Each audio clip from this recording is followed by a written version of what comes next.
गुरूर का अंजाम एक इबरतनाक हकायत। बनी इसराइल के करिया में एक आबिद था, जाहिद था, नेकी की चादर में लपटा हुआ, इबादत के खुशबू से महकता हुआ। लोग उसके जिक्र को तस्बीह की मानंद पढ़ते।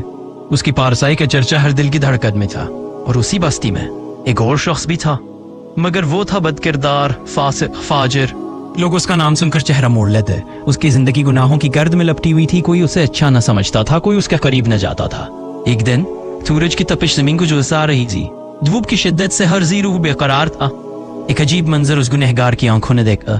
वो नेक बंदा मैदान में तन्हा बैठा था और उसके ऊपर एक बादल का टुकड़ा साया फगन था, जैसे रहमत का परतो हो, जैसे रब की रजा का निशान हो। गुनहगार का दिल लरस गया, आंखें नम हो गईं। शर्मसारी ने रूह को झंझोड़ा और वो सोचने लगा, ये साया इस नेकी की अलामत है। क्यों ना मैं कि इसके करीब जा बैठूं, शायद उसकी बरकत से मेरे गुनाह भी धुल जाएं, शायद रब मुझे भी बख्श दे।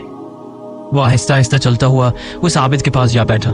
मगर अफसोस, सद अफसोस, आबिद के दिल में गुरूर का सांप फनकारने लगा। उसने सोचा, ये बदनाम शख्स मेरे पास क्यों आ बैठा? वो तो रुस्वाए जमाना है, इसके साथ तो कोई बैठना पसंद नहीं करता। और उसी ख्याल के जेर असर उसने उस गुनहगार को अपने पास से उठा दिया।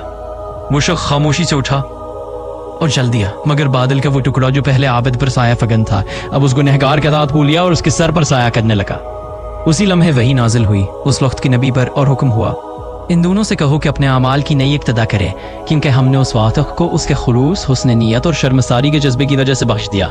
उसकी तमाम खताएं मुआफ कर दी और उस आबिद की तमाम नेकियां उसके तकब्बुर की वजह से हमने उसे छीन ली। यह है गुरूर का अंजाम और खुलूस की जीत। नेकी सिर्फ अमल का नाम नहीं, नीयत की पाकीज़गी, दिल की आजिज़ी और रूह की सच्चाई ही असल इबादत है।